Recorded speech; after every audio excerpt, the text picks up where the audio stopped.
दुनिया की जो ईसाई मज़हब की जो तबलीग है या ईसाई मज़हब की जो तरवीज है वो यहाँ से होती है। ये क्या चीज़ है जी? गाविंगा मुसलमान इसको फतह नहीं कर सके, मुस्लिम हुक्मरान, क्योंकि ये बहुत ज़बरदस्त ईसाइयों का गढ़ था। यहाँ पे बहुत ज़्यादा यहाँ पर एक दिफाई क़ुव्वत थी इन लोगों की।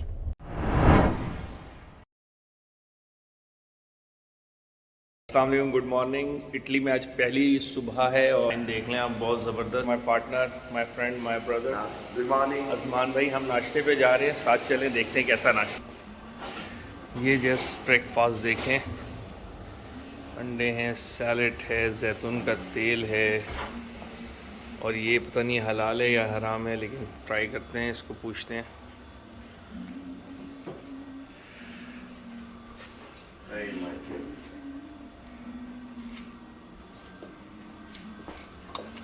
What is this? Colsons. And juices like this, juices, bread, teas, और ये एक environment है, beautiful.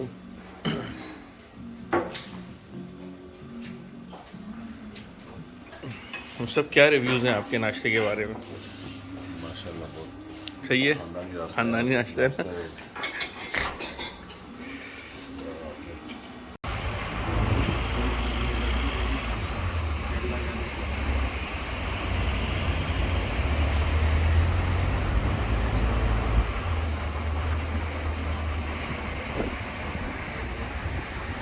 मुझे एक मिनट नाज़रीन, ये हम रोड पे हैं। ये बांग्लादेश के हो? इटली में भाई किस जगह? Bangladesh. Where are you from? Bangladesh. Bangladesh Dhaka, चटाका। No Surat. Oh my god, ये क्या चीज़ है जी? गाविंगा नहीं, झींगा ये है। तो ये ये क्या सालमन का वो है। ये क्या है भाई? ये सालमन से मुझे भी पता, हमको कभी कभी बनी हुए घर से। मछली का साइज देखें आप, बहुत ही ज़बरदस्त। और ये क्या चीज़ है? कराची है। Come si chiama questo? Parli italiano? Bangla? Urdu उनको। ऑक्टोपस। अच्छे दोस्त, सैफ नाम है उनका, और उन्होंने बड़ी ज़बरदस्त रिसेप्शन दिया है हमें, और सिम भी मुफ्त में दिलवा दी है, ठीक है ना। ये सैफ भाई हैं हमारे। सैफ भाई कितने अरसे से हैं यहाँ पे आप? मैं सर 20 साल से। 20 साल से। कहाँ से आपका ताल्लुक? गुजरात से ताल्लुक है, दैट्स गुड। ये सैफ भाई हैं भाई, बहुत अच्छा रिसेप्शन दिया है इन्होंने। और तो आज से हमारी दोस्ती, मैंने इनको इनवाइट किया, मैंने कहा कराची आए, कराची आपका सेकंड होम है, गुजरात में आपने नहीं उतरना, कराची उतरना है, ठीक हो गया ना। सैफ आपकी फ्रूट की दुकान पर आए हैं, और आप देखें किस किस्म के ज़बरदस्त फ्रूट है। ये सफरजुल कहलाता है। ये क्या है? ये अमरूद है? सफरजुल बड़ा ज़बरदस्त फल है। अच्छा, क्या है ये? क्या है? सब के लिए बहुत अच्छा मजेदार। वाओ, अमेजिंग यार। ये देखें, ये इटली रोम के अंदर आप माशाल्लाह से फलों की तादाद देखें, अंगूर के साइज़ देखें आप।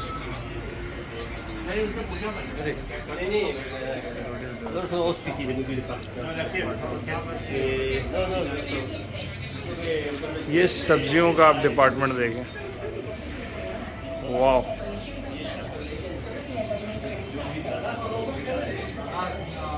चाइनीज़ के लिए शिमला मिर्च देखें, वाह।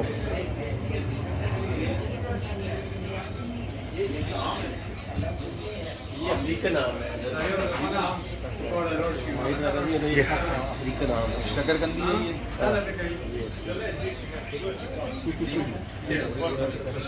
जी बिस्मिल्लाहिर्रहमानिर्रहीम। ये इटली जिसके शहर अभी हम रोम में हैं, ये रोम बहुत बड़ी सरहद थी इसकी। अभी तो सिमट के रोम इतना सा रह गया, जैसे तुर्की की खिलाफत है ना, तुर्की इतना सा रह गया। पहले तो दर्जनों ममालिक थे तुर्की में। तो ये जो रोम है ना, रोम जहाँ इस वक्त हम हैं, इसकी एक हिस्ट्री है।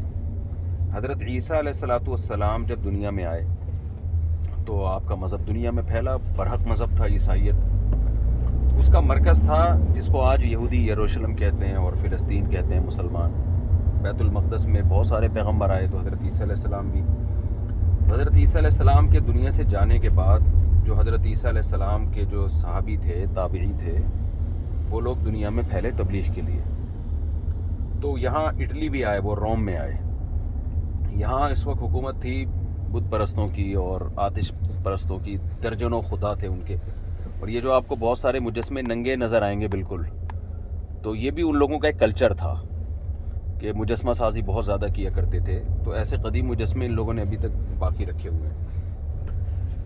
तो वो जब वो लोग यहाँ जो हज़रत ईसा अलैहिस्सलाम का एक सेंट पैट्रिक जो हज़रत ईसा के हवारियों में से था, वो यहाँ आया तबलीग के लिए रोम में। जब यहाँ वो तबलीग के लिए आया तो यहाँ जो मुशरिक थे उन्होंने बड़ा जुल्म किया, और ये वेटिकन सिटी है ना, जो आज वेटिकन सिटी के नाम से, इस जगह पे उसको उल्टा लटका के जला दिया जिंदा। बड़ी कुर्बानी दी उसने। बहरहाल उस कुर्बानी के बाद यहाँ ईसाइयत कम होने के बजाय फैलना शुरू हुई, और इतना फैली है कि ये ईसाइयों का एक बहुत बड़ा मरकज़ बन गया। बाद में बताता हूँ कि ये दो कैसे बने। तो रोम जो था, जिसको अरबी में रूम कहते हैं, इंग्लिश में रोम कहते हैं, यहाँ सबकी ज़बानों पे रोम है, लेकिन मैं रूम ही कहूँगा जो मेरी ज़बान पे चढ़ा हुआ लफ्ज़ है। तो ये यहाँ हज़रत ईसा अलैहिस्सलाम का मज़हब फैला, यहाँ के लोगों ने इसको कबूल किया, और बहुत बड़ी एक स्टेट बन चुकी थी। फिर ये रशिया तक के बॉर्डर तक और चाइना के बॉर्डर तक इनकी सरहदें फैली हुई थी। उसके बाद जैसे मज़ाहिब में फ़िरक़ावारियत फैलती है हज़रत ईसा अलैहिस्सलाम के दुनिया से जाने के बाद, उसके बाद फिर इनके दो फ़िरके बने, कैथोलिक और प्रोटेस्टेंट, ईसाइयों के। इनमें बहुत जंगें हुई आपस में। इन दो फ़िरक़ों की जंगों को देखकर और इन दो फ़िरक़ों की फ़िरक़ावारियत को देखकर इनसे बेजार होकर एक तीसरा फ़िरक़ा वजूद में आया, ऑर्थोडॉक्स कहा जाता है जिसको। ऑर्थोडॉक्स का जो मरकज़ था ना, वो यूनान था, ग्रीक्स। असल में मरकज़ था इस्तांबुल, लेकिन आजकल ग्रीक्स में भी हैं ये लोग।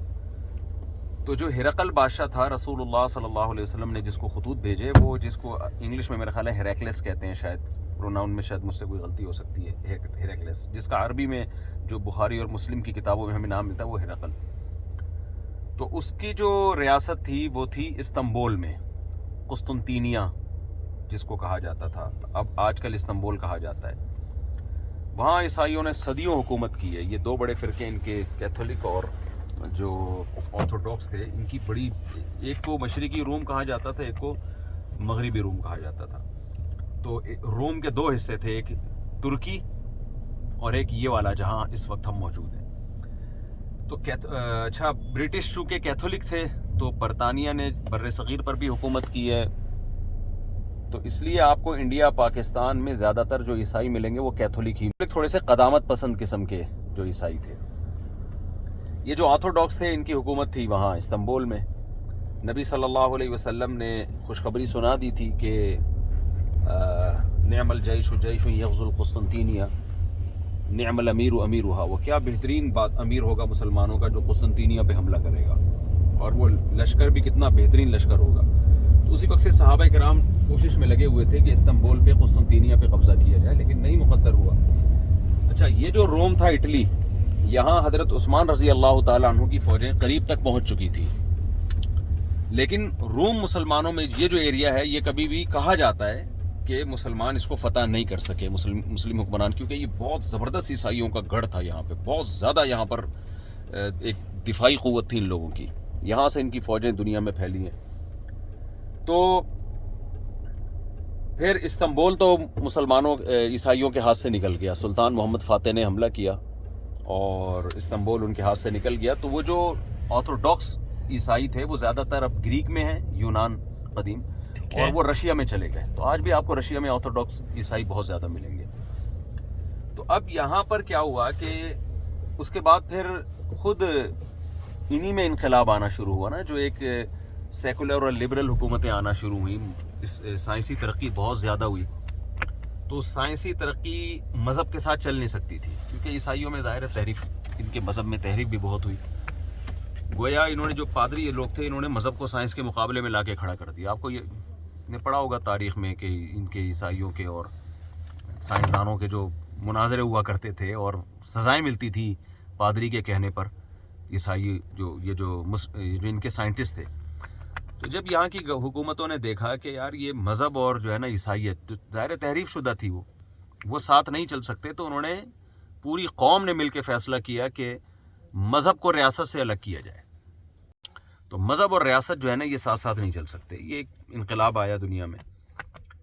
तो 1930 में जब बिल्कुल ही ईसाइयत को बेदखल कर दिया गया रियासत से, तो जो पॉप था ना, जो ईसाइयों के जो कैथोलिक चर्च का जो सबसे बड़ा था, उसने एक एग्रीमेंट किया कि भाई हमें एक ऐसा अलग सिटी दे दिया जाए, छोटा सा शहर हो, ताकि हम वहाँ एज ए रियासत, वहाँ का जो रियासत का जो मज़हब होगा वो ईसाइयत होगी। तो दुनिया ने उनके मुतालबे को माना, क्योंकि जो सेकुलर और लिबरल लोग थे वो भी मज़हब को बिल्कुल ही ख़त्म नहीं करना चाहते थे। क्योंकि बाहर एक रिवायात थी ना, कि कदीम एक हर कौम चाहती है कि हमारी एक रिवायात बरकरार रहें, तो एक रिवायती ही तौर पर ईसाइयत बरकरार रहे, लेकिन रहे ज़रूर। तो वेटिकन सिटी दुनिया का सबसे छोटा कंट्री है, मेरा ख्याल है 170-200 के करीब इसकी जो यहाँ की जो वो आबादी जो यहाँ के नेशनल हैं वो 200 होंगे, और सारे पादरी हैं या नन्स, जो इनकी नन होती है ना, जो ईसाइयत की तबलीग के लिए अपने आप को वक़फ़ कर दिया होता है। तो ये इनका एक छोटा सा मरकज़ है। पूरी दुनिया में ईसाई मिशनरियाँ यहाँ से निकलती हैं, अरबों रुपए NGOs पे खर्च होते हैं जो इंसानियत की खिदमत, क्योंकि ईसाई मज़हब में इंसानियत की खिदमत पे बहुत ज़्यादा ज़ोर दिया गया है। ये एक बहरहाल एक पॉजिटिव उसका एक पहलू है। तो पूरी दुनिया में जो NGOs काम कर रही हैं उनमें बहुत ज़्यादा फ़ंड यहाँ से जाता है, इनकी NGOs है। और पोप जो ईसाइयों का सबसे बड़ा है वो यहाँ बैठता है, उसका मरकज़ यहाँ है। तो अच्छा, ये तो एक मैंने बहुत लमसम सी आपके सामने हिस्ट्री बयान की। मेरे ख्याल से बाकी हम फिर थोड़ा सा ऑन बोर्ड कर दें, बताता हूँ ना मैं। तो 2200 यानी हज़रत ईसा अलैहिस्सलाम के 300 साल के बाद यहाँ ईसाइयत आई है।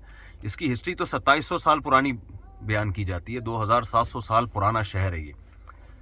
तो अब ये है कि वेटिकन सिटी एक मरकज़ है ईसाइयत का। अच्छा, पूरे इटली में आपको एक चीज़ नज़र आएगी कॉमन, इन लोगों ने अगरचे मज़हब को रियासत से निकाला, लेकिन इटली में हमें ये लगता है कि अगर कहीं ईसाइयत किसी हद तक ओरिजिनल शक्ल में है, वो आपको सबसे ज़्यादा इटली में मिलेगी। यहाँ के लोगों में तबलीग बहुत है, यहाँ पे ईसाइयों में। यहाँ पाकिस्तानी लोग बताते हैं कि हमें ईसाई मिशनरीज़ हमें रोक के, जैसे हमारी तबलीग जमातें नहीं होती, इस तरह से तबलीग कर रहे होते हैं हमें। तो फिर वो मुसलमान भी उल्टा उनको तबलीग शुरू कर देते हैं, क्योंकि पाबंदी नहीं है यहाँ पे, कोई भी किसी मज़हब की तबलीग कर सकता है। तो अगर किसी ने ईसाइयत के कल्चर को, क्रिश्चियनिटी को देखना हो बिल्कुल करीब से कि क्या, हाँ, खालिस कैसे हुआ करते थे, कैसे इनके चर्च होते थे, तो उसको हम कहेंगे कि वो वेटिकन सिटी आए, तो यहाँ उनके कल्चर को देखें। अच्छा, यहाँ इटली में आपको जो इमारतें नज़र आएंगी वो भी कदीम तर्ज की, तो मुझे तो बहुत ही अच्छा लगा, क्योंकि अक्सर पाकिस्तानी जो इटली आते हैं तो मिलान उतरते हैं। तो अज़मान भाई को अल्लाह जज़ाए खैर दे, इन्होंने मेरी चाहत पे रोम का इंतखाब किया कि हम यहाँ लैंड करें, क्योंकि मैं चाहता था कि ये जो हिस्टोरिकल प्लेसेस है ना, वो मैं ख़ुद भी देखना चाहता था उसको, और मैं चाहता था कि इसका हम व्लॉग बनाएं, दुनिया को भी दिखाएं, थोड़ा हिस्ट्री से इनको मुनासबत पैदा हो। हम इस वक्त वेटिकन सिटी के अंदर मौजूद हैं, जो कि रोम में, इटली में मौजूद है, और ये ईसाइयों के लिए एक मरकज़ की हैसियत रखता है। आप मेरे पीछे बिल्डिंग जो देख रहे हैं वो पॉप की बिल्डिंग यानी कि चर्च है इनका, और सेंट पैट्रिक चर्च उसको कहते हैं। और पूरी दुनिया की जो ईसाई मज़हब की जो तबलीग है या ईसाई मज़हब की जो तरवीज है वो यहाँ से होती है। आप मेरे साथ देख सकते हैं वो 3-4 रोशनदान हैं, उसमें से एक रोशनदान बंद है। उसमें से वो रोशनदान इसलिए बंद है कि जब यहाँ पे सेरेमनी होती है 25 दिसंबर या हैप्पी न्यू ईयर होता है, तो वहाँ पर पॉप आते हैं और आकर जो भी उनके जो मैसेजेस होते हैं आवाम तक के लिए वो पहुँचाते हैं। तो ये सारा का सारा वेटिकन सिटी है, इनके अपने लोगों की प्रॉपर कॉलोनी है जो बैक साइड पे चर्च के अंदर कोशिश करते हैं चलने की, और आपको ये दिखाएंगे अजलान के ज़रा सा कि सारे एरिए सराउंडिंग में क्या क्या चीज़ें मौजूद है। मुफ्ती साहब भी हमारे साथ मौजूद हैं, वो भी अपनी ब्लॉग की कवरेज कर रहे हैं। अजलान दिखाइए ज़रा।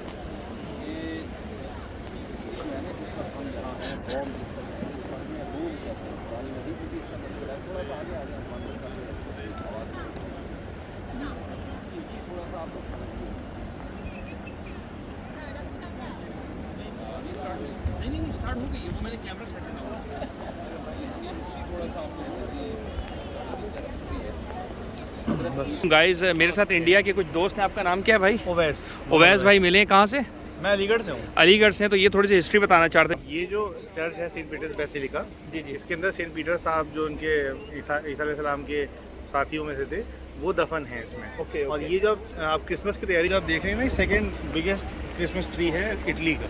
अच्छा, ये लाइव है मतलब ये पेड़? ये हर साल आता है यहाँ पे, लगता नहीं है। ये आर्टिफिशियल पेड़ है? ये इसकी तैयारी पूरे साल होती है, यहाँ लाके इम्प्लांट किया जाता है। Okay okay okay okay okay देखें ये दुनिया का लार्जेस्ट ये है सेकंड लार्जेस्ट जो है क्रिसमस ट्री आप देख सकते ये हैं। चर्च है, ये लार्जेस्ट चर्च है कैथलिक्स का पूरे वर्ल्ड में।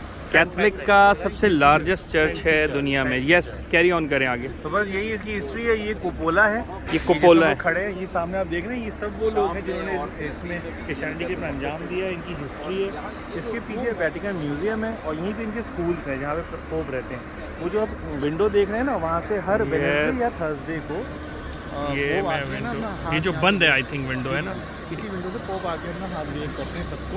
Okay okay okay open to all. और यहाँ पे इस रास्ते में ये पीछे आके यहाँ पे एम्बेसीज हैं सारी कंट्रीज़ की इस अच्छा। एरिया में। और यहाँ पे वेटिकन का अपना ऑफिस भी है। और आप वो देखते हैं येलो और वाइट कलर का झंडा, ये वेटिकन का अपना ओरिजिनल झंडा है। Okay okay okay okay okay okay okay okay इसे होली सी भी कहते हैं। Holy see for the Christianity yes. I think I am. और उसके ऊपर जो है ईसाइयत का ताज है। झंडे का ठीक है। अस्सलाम वालेकुम।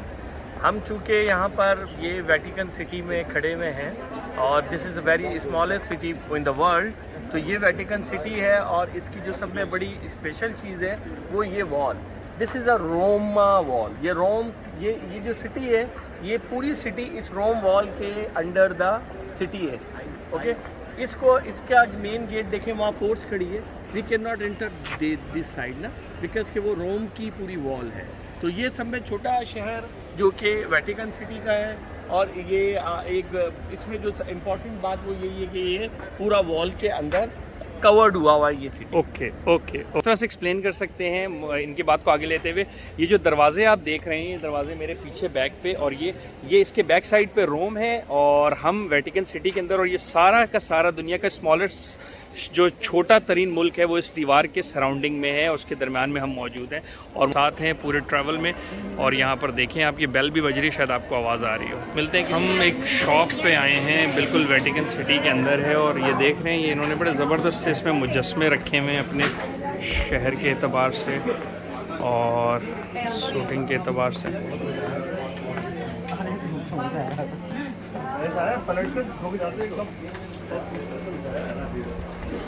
ये क्या है इमरान भाई? ये यहाँ के जितने सोवेनियर्स हैं वो ज़्यादातर वही हैं। जैसे यहाँ पे अपने जैसे हम लोग बीबी मरियम ईसा अलैहिस्सलाम और उनके वालिद उनको दिखाते हैं जैसे कि यहाँ पे। और ये सेंट हमारी मदर टेरेसा, हम लोग कहते हैं सेंट टेरेसा हो गई। ये तस्बीह ये लोग भी यूज़ करते हैं? जी जी। यार ये एक इम्पॉर्टेंट चीज़ है कि लेकिन ये गले में डालने वाली तस्बीह है। अच्छा, ये गले में डालने वाली तस्बीह है। जो रोज़री कहते हैं, रोज़री बीड। रोज़री बीट कहते हैं। Okay okay okay. और तस्बीह पढ़ते भी हैं ये लोग भी, ऐसा नहीं, ये भी पढ़ते हैं। अच्छा ठीक ठीक, जज़ाकल्लाह।